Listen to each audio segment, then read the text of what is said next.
Hello everyone, welcome to PW only IAS. दोस्तों, आज का सेशन हमारा इकोनॉमी का सेशन है, जहां पर हम पिछले एक वीक यानी कि 11 अगस्त से लेके 17 अगस्त के बीच में जो भी कुछ इंपॉर्टेंट इकोनॉमी के पर्सपेक्टिव से कुछ इंपॉर्टेंट करंट अफेयर्स हैं, हम उनको आज के सेशन में यहाँ पे डिस्कस कर लेंगे। तो जैसे फॉर एग्जांपल बिटकॉइन क्या है, आर्टिफिशियल इंटेलिजेंस के रिगार्डिंग कैसे हम उसका अडॉप्शन करेंगे फाइनेंशियल सेक्टर के अंदर, साथ ही साथ एमएस स्वामीनाथन कॉन्फ्रेंस क्या है, and lastly small finance banks के रिगार्डिंग कुछ न्यूज़ हैं। ये सारे कॉन्सेप्ट्स हमें आज के सेशन में यहाँ पे डिस्कस करने होंगे। स्टार्ट करने से पहले मैं आप सबको बता दूं कि हमारा जो सी सेट का बैच है वो यहाँ पे स्टार्ट हो चुका है। एंड इस सी सेट बैच के अंदर हर एक चीज़ जो सी सेट क्लियर करने के लिए रिक्वायर्ड है उसको यहाँ पे हमने कवर किया है, चाहे वो क्वांट हो, चाहे वो रीजनिंग हो, चाहे वो आपका रीडिंग कॉम्प्रिहेंशन हो। Plus at the same time यहाँ पर कंप्लीट आपकी प्रैक्टिस हो जाएगी, आपकी डीपीपीज मिलेंगी, सेक्शनल टेस्ट मिलेंगे, फुल लाइन टेस्ट होंगे। वो हर एक पार्ट यहाँ पे सी सेट में इंक्लूड है। तो दोस्तों, इसका जो बैच का जो लिंक है नीचे डिस्क्रिप्शन के अंदर मैंने दे दिया है, तो वहाँ पर जाकर आप इस बैच के अंदर एनरोल कर सकते हैं। साथ ही साथ अगर आपको इस लेक्चर की पीडीएफ चाहिए तो वो पीडीएफ आपको मेरे Telegram channel Rishabh Sharma sir PW, इस पर्टिकुलर टेलीग्राम चैनल के ऊपर आपको इसकी पीडीएफ मिल जाएगी। चलिए स्टार्ट करते हैं। पहला जो टॉपिक हमें डिस्कस करना है that is the bitcoin hits fresh record. समझेंगे इस कॉन्सेप्ट को। एक बार मैं पहले आपको बिटकॉइन समझाता हूँ, फिर इसके पीछे का रीजन क्या है हम उस पर भी आ जाएंगे। दोस्तों, बिटकॉइन ना एक क्रिप्टो करेंसी है that is decentralized in nature. अब क्वेश्चन यहाँ पे, अब पॉइंट यह है डिसेंट्रलाइज्ड। डिसेंट्रलाइज्ड मतलब यहाँ पे कोई इसको कंट्रोल नहीं करता। जैसे अगर मैं बिटकॉइन की बात करूँ ना, तो इसको बनाने वाले कौन है? Satoshi Nakamoto. अब ये कौन है? क्या एक पर्सन है, कोई ग्रुप है? किसी को कोई आइडिया नहीं है इसके ऊपर। Plus at the same time यहाँ पर ऐसा भी नहीं है कि आरबीआई या कोई सेंट्रल बैंक यहाँ पे इसको कंट्रोल करता है। तो बिना किसी इंटरमीडियरी के आपका यहाँ पर क्या होता है? ट्रांजैक्शन। जैसे मैं आपके साथ ट्रांजैक्शन कर रहा हूँ, बीच में कोई आरबीआई नहीं है, कोई कुछ नहीं है, तो पीयर टू पीयर ट्रांजैक्शन आप ब्लॉकचेन के माध्यम से यहाँ पे करते हो। ये है आपका बिटकॉइन। बिटकॉइन एक क्रिप्टो करेंसी ही है। ऐसी बहुत सारी अलग अलग क्रिप्टो करेंसीज आपकी होती हैं, ठीक है ना। लाइट कॉइन हो गया, so on and so forth. तो बहुत सारी इस तरह से आपको क्रिप्टो करेंसीज देखने को मिल जाएंगी। बिटकॉइन उनका ही एक एग्जाम्पल आपको देखने को मिल जाता है। बाकी इसके अलावा अगर हम बात करें तो क्रिप्टो करेंसीज आपकी पेमेंट कॉन्टेक्स्ट में हो सकती हैं, जैसे बिटकॉइन वगैरह हो गया। क्रिप्टो करेंसी आपके स्टेबल कॉइन हो सकते हैं। देखो समझना, जैसे बिटकॉइन है ना, इसकी वैल्यू बहुत ऊपर नीचे होती है, बहुत ज़्यादा वोलेटिलिटी हम इसको इसमें हमने नोटिस करने को मिलती है। But on the other hand कुछ स्टेबल कॉइन्स होते हैं। क्योंकि आप नोटिस करो, ये बिटकॉइन में वोलेटिलिटी आ क्यों रही है? इसलिए आ रही है क्योंकि बिटकॉइन किसी चीज़ से बैक्ड नहीं है, राइट। बिटकॉइन लोगों के ट्रस्ट के ऊपर है, तो उस हिसाब से उसका वेरिएशन आता रहता है। पर अगर मान लीजिए हमने किसी पर्टिकुलर क्रिप्टो करेंसी को किसी फिएट करेंसी के साथ पैक कर दिया, जैसे मान लो यूएस डॉलर के साथ हमने उसको पैक कर दिया, तो यूएस डॉलर की वैल्यू ऊपर जाएगी तो आपकी क्रिप्टो करेंसी की वैल्यू ऊपर जाएगी। इस तरह से अगर कर दिया ना, तो उनको हम बोलते हैं स्टेबल कॉइन्स, क्योंकि उनमें उतनी वोलेटिलिटी नहीं होती। There is comparatively much stability that is there in it. इसके अलावा अगर हम बात करें, आपकी यूटिलिटी टोकन्स भी हो सकते हैं, जैसे फॉर एग्जांपल क्लाउड स्टोरेज के लिए भी इस्तेमाल किया जा सकता है। सिक्योरिटी टोकन्स भी होते हैं। एंड इसके अलावा एक और जो इंपॉर्टेंट कॉन्सेप्ट है वो है सीबीडीसी का। एक्चुअली यहाँ पे ई रुपी आएगा। होता पता क्या है? एक तो हो गया आपका बिटकॉइन। अब बिटकॉइन क्या था? उसके ऊपर किसी का कंट्रोल नहीं है। पर अगर मैं आपको बोलूं कि सेंट्रल बैंक उसको कंट्रोल करे, सेंट्रल बैंक उसको रेगुलेट करे, सेंट्रल बैंक की हर एक चीज को देखे, सेंट्रल बैंक ही उसको इशू करे, तो उस केस में उसको क्या बोल देंगे? We will call it as central bank digital currency. जैसे फॉर एग्जाम्पल आपका जो ई रुपी है ना, ये सेंट्रल बैंक डिजिटल करेंसी ही है। क्यों? क्योंकि है सेम चीज, बस इसको इशू कौन करेगा? आरबीआई या कोई और देश का सेंट्रल बैंक। तो फिएट करेंसी का डिजिटल वर्जन जो होता है उसको हम सीबीडीसी बोल देते हैं।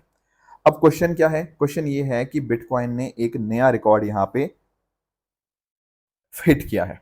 अब क्वेश्चन आता है ऐसा क्यों? देखो मैं आपको एक चीज समझाता हूं। जैसे ना इंडिया में आरबीआई है, वैसे ही आपको यूएसए में फेड देखने को मिलेगा, ठीक है। अब फेड ने क्या किया? उसने रेट कट किया। अब एक चीज अंडरस्टैंड करो, रेट कट करना मतलब रेट कम करना। अब रेट कम का जब होता है ना, जैसे भारत में भी रेपो रेट हम कम करते हैं, उससे ना बोरोइंग, उधार लेना अपने आप में सस्ता हो जाता है। उधार लेना सस्ता हो जाएगा, उससे कहीं ना कहीं मार्केट में क्या हो जाती है? मार्केट में लिक्विडिटी बढ़ जाती है। लोगों के हाथ में पैसा ही पैसा आ जाता है। जब इस तरह से होगा, तो लोगों के हाथ में जब पैसा होगा, तो मुझे बताओ लोग कहाँ इन्वेस्ट करेंगे? क्या वो बॉन्ड वगैरह में इन्वेस्ट करना चाहेंगे? नहीं सर, बॉन्ड वगैरह में या बैंकों में पैसा रख के तो कोई खास फायदा होगा नहीं। वो कहीं ना कहीं सोचेंगे कि चलो एक काम करते हैं, कुछ और ऑल्टरनेटिव चीज़ों के अंदर इन्वेस्ट करते हैं। एंड वो कहाँ इन्वेस्ट करना स्टार्ट कर देंगे? They might start investing in things such as bitcoins. तो अभी रिसेंटली हुआ यही है कि अभी फेड ने रेट कट किया है, जिस वजह से बोरिंग कॉस्ट कम हो गई है, लिक्विडिटी बढ़ गई है, तो लोग कहीं ना कहीं बिटकॉइन जैसी चीज़ों के अंदर ज़्यादा इन्वेस्ट कर रहे हैं, उसकी डिमांड ज़्यादा बढ़ रही है, जिस वजह से बिटकॉइन की वैल्यू आज के समय $1,24,000 के आसपास यहाँ पे पहुंच गई है। तो ये कुछ बातें थी बिटकॉइन की regarding and Fed rate cut क्या होता है। आई होप ये बातें आप समझ गए होंगे। अगले टॉपिक पे दोस्तों आते हैं, that is your artificial intelligence adoption in financial sector. अब इसको समझना जरा। एक्चुअली ना आरबीआई ने अपनी एक कमेटी बनाई थी जिसका नाम था फ्री एआई कमेटी। इसकी फुल फॉर्म भी आप देख सकते हो, फ्री की framework for responsible and ethical enablement of artificial intelligence. ये इसकी फुल फॉर्म है फ्री एआई की।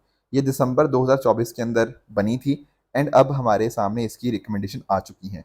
इसके चेयरपर्सन थे डॉक्टर पुष्पक भट्टाचार्य जी। तो इन्होंने काफ़ी सारी बातें करी हैं, इन्होंने देखा है कि किस तरह से भारत में किस तरह से एआई का अडॉप्शन है, दुनिया में किस तरह से है, हमें कैसे फ्रेमवर्क बनाना है, ये सारी बातें इन्होंने यहाँ पे स्टडी करी एंड उसके ऊपर इन्होंने कुछ रिकमेंडेशन लेकर आए हैं कि क्या हमें कैसे दुनिया भर में फ्रेमवर्क्स और रेगुलेशन वगैरह होते हैं।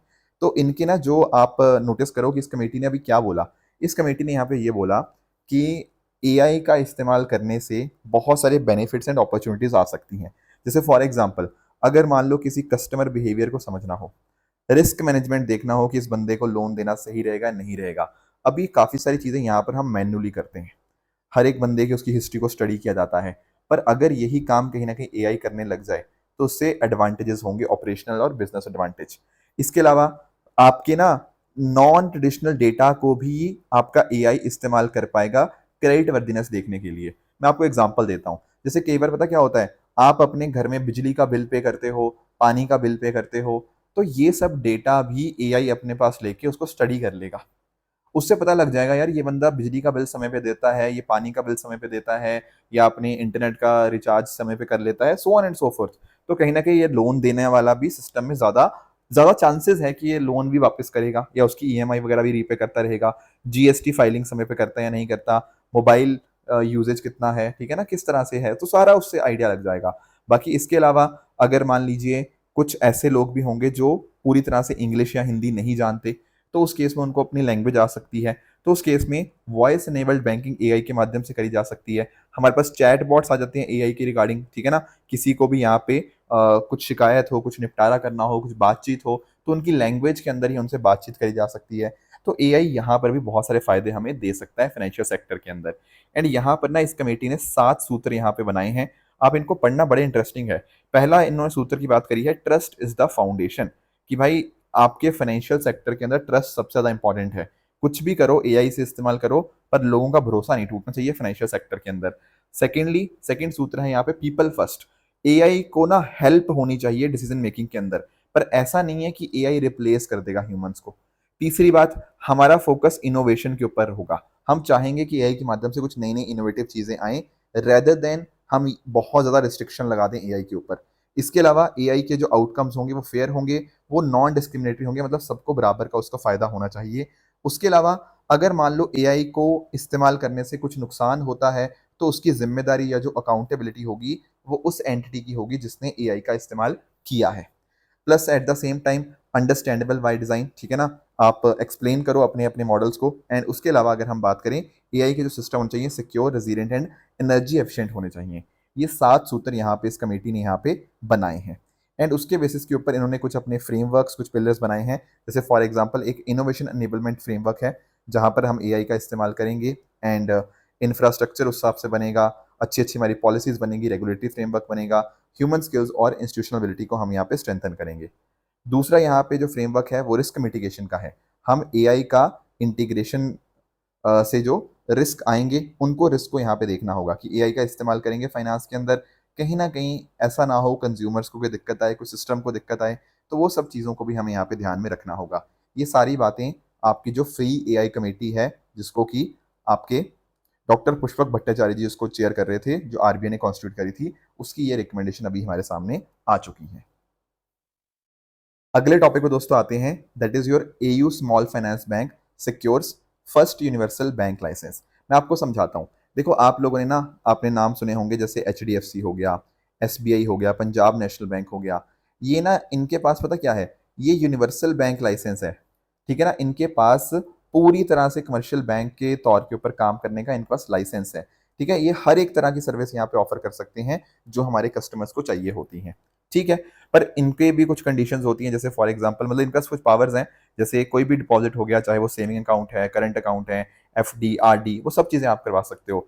इसके अलावा लोन भी सारे सेगमेंट्स को दे सकते हैं, एग्रीकल्चर को भी, एमएसएमई को भी, क्योंकि ये ना अपने आप में कंप्लीट बैंक्स हैं। इनमें कोई यहाँ पे कोई ऊपर नीचे वाला चीज नहीं है कि इनके ऊपर रिस्ट्रिक्शन वाली बातें नहीं है। Plus at the same time foreign exchange के अंदर, डेरिवेटिव्स, इन्वेस्टमेंट बैंकिंग, उन सब चीज़ों में भी पार्टिसिपेट कर सकते हैं।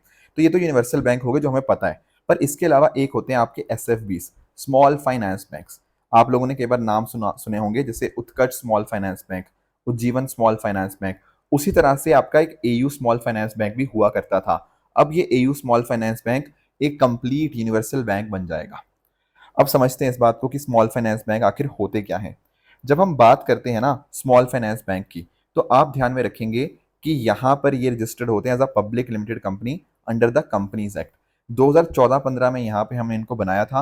एंड एक्चुअली ना, ये जो बने थे, ये नचिकेत मोर कमेटी जो थी, उसके रिकमेंडेशन के ऊपर बने थे कि जो कुछ ऐसे सेक्शंस हैं जिनको कहीं ना कहीं जो पीछे छूट गए हैं, we called them as underserved and unserved section of society, उनका तक भी आपका बैंक पहुंचना चाहिए।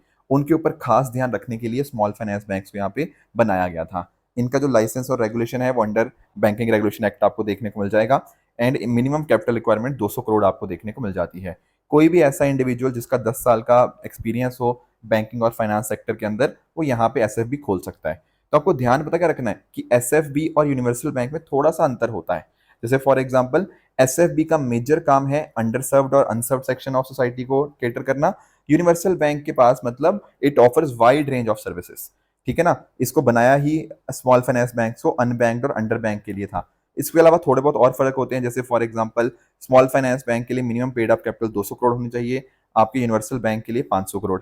स्मॉल फाइनेंस बैंक क्योंकि unserved and underserved section of society के लिए है, इसीलिए कम से कम 25% जो ब्रांचेस होंगी वो अनबैंक्ड रूरल एरियाज के अंदर ही होनी चाहिए। ठीक है, ऐसा कोई रिस्ट्रिक्शन आपका यूनिवर्सल बैंक्स के रिगार्डिंग नहीं होता। इसके अलावा कई बार मैंने आप लोगों के साथ प्रायोरिटी सेक्टर लैंडिंग के बारे में यहाँ पे डिस्कशन किया है। प्रायोरिटी सेक्टर लैंडिंग आपकी यूनिवर्सल बैंक्स के लिए 40% है, एंड एक्चुअली ना स्मॉल फाइनेंस बैंक के लिए 60% है। देखो, हो सकता है आपकी बुक्स में ये नंबर 75% दिया हो, पर जैसा मैंने पहले भी आपको बताया था कि 75% अब लिमिट चेंज हो चुकी है। अब वो 60% कर दिया गया है आरबीआई के द्वारा। तो अब 60% of adjusted net bank credit priority sectors को यहाँ पे देना होता है। बाकी आपके small finance bank starting years के अंदर अपनी फॉरेन ब्रांचेस नहीं खोल सकते। बाकी ये जो आपकी यूनिवर्सल बैंक लाइसेंस है, सॉरी यूनिवर्सल बैंक्स हैं, वो खोल सकते हैं, उनको कोई दिक्कत नहीं है। तो ये तो डिफरेंसेस हो गए। तो अभी क्या हुआ है, अब यहाँ पे एयू स्मॉल फाइनेंस बैंक को यहाँ पे परमिशन मिल गई है कि वो अब अपने आप को कन्वर्ट कर ले इनटू द यूनिवर्सल बैंक। तो इस वजह से ये न्यूज़ में था। बाकी देखो कैसे कन्वर्ट कर सकते हैं, इसके कुछ क्राइटेरियाज हैं, और एयू स्मॉल फाइनेंस बैंक ने ये क्राइटेरिया मीट कर लिए एंड अकॉर्डिंगली उसको यूनिवर्सल बैंक का दर्जा मिल गया। जैसे फॉर एग्जाम्पल, शेड्यूल्ड बैंक का स्टेटस होना चाहिए फॉर एटलीस्ट 5 ईयर्स। जो आपका आरबीआई एक्ट है ना, उसमें सेकंड शेड्यूल में एक तो वो होना चाहिए, चलो वो बात भी ठीक है। इसके अलावा स्टॉक एक्सचेंज के ऊपर वो लिस्ट होना चाहिए। नेटवर्थ 1000 करोड़ से ज़्यादा होनी चाहिए। कम से कम पिछले 2 फाइनेंशियल ईयर में उसका प्रॉफिट जो है ना, नेट प्रॉफिट होना चाहिए, मतलब ऐसा ना हो कि लॉस में हो। उसके अलावा आपके ग्रॉस एनपीए जो होते हैं वो 3% से कम होने चाहिए, और नेट एनपीए आपका 1% से कम होना चाहिए पिछले 2 साल के अंदर। बाकी प्रमोटर्स चेंज ना हुए हों इस ट्रांजिशन के समय के ऊपर। एंड लास्टली अगर हम बात करें, पोर्टफोलियो उसका डाइवर्सिफाइड हो, सिर्फ एक ही सेक्टर को लोन ना दिए हों, मल्टीपल सेक्टर्स को लोन दिए हों। अगर ये सब कंडीशंस होती हैं तो स्मॉल फाइनेंस बैंक आपका यूनिवर्सल बैंक बन सकता है। ये कंडीशंस आपकी ट्रू हो गई हैं एयू स्मॉल फाइनेंस बैंक के लिए, इसीलिए वो यूनिवर्सल बैंक अब बन जाएगा। राइट, तो ये तो बातें होगी स्मॉल फाइनेंस बैंक्स के रिगार्डिंग। नेक्स्ट हमारे सामने जो टॉपिक है that is M S Swaminathan centenary international conference. दोस्तों, doctor M S Swaminathan ji के बारे में कौन नहीं जानता। He is considered as the father of green revolution in India. Right, अब इनका जो जन्म हुआ था ना, वो हुआ था 7 अगस्त 1925 को। अभी लास्ट वीक हमने जब 7 अगस्त 2025 को इनके जन्म के 100 साल कंप्लीट हुए।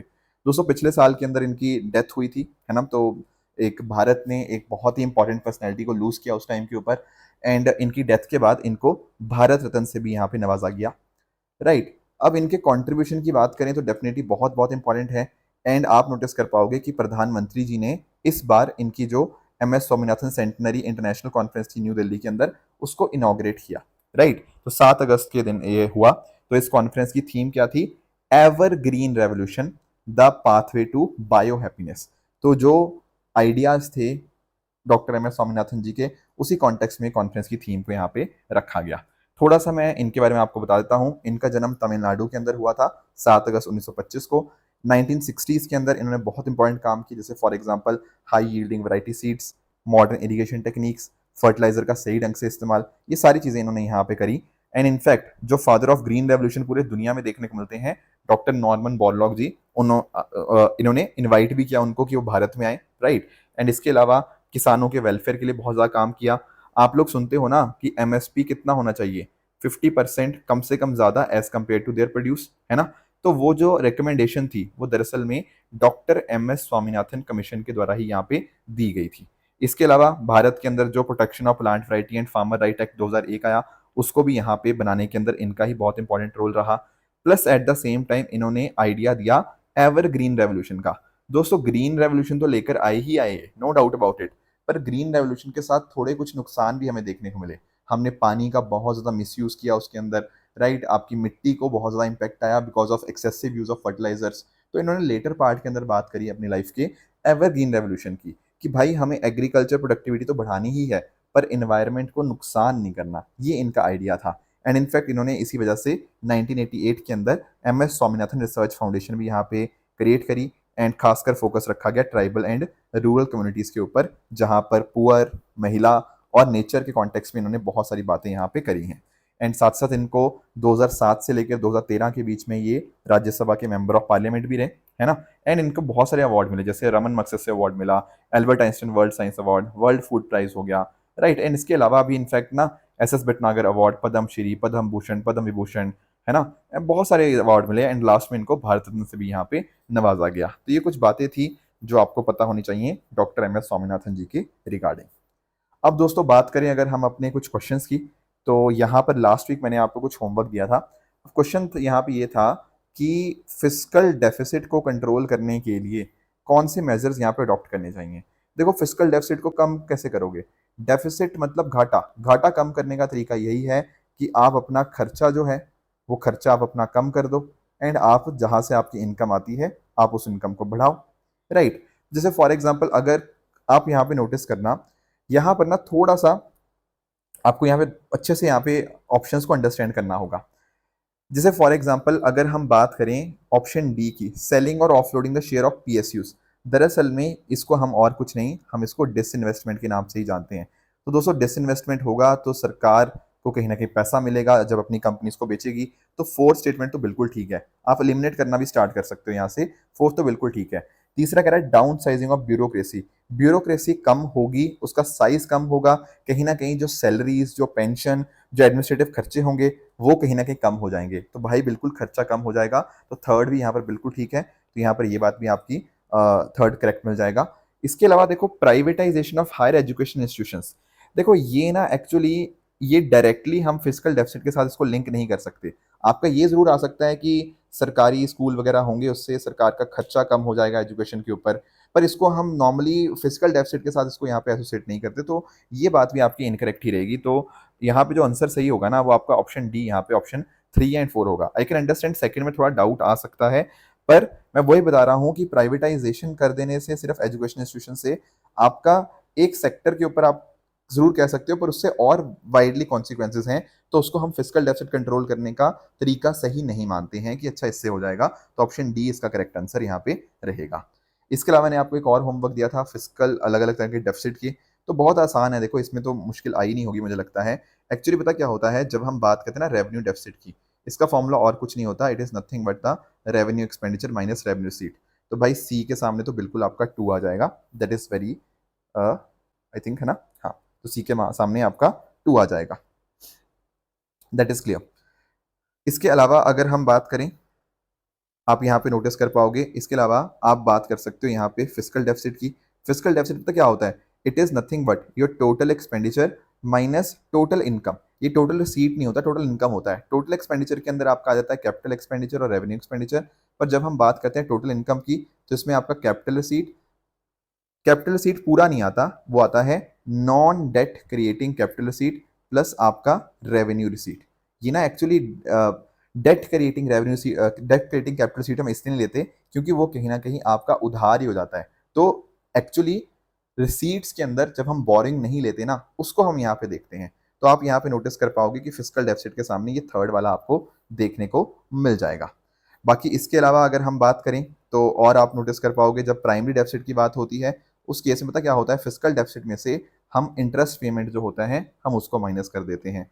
तो फिस्कल डेफिसिट का आपका, सॉरी, प्राइम डेफिसिट का आपका ये आप बन जाएगा आपका ऑप्शन। एंड बजट डेफिसिट में total expenditure minus total receipt हो जाएगा। तो इनको आप अकॉर्डिंगली यहाँ पे मैच कर सकते हो, राइट?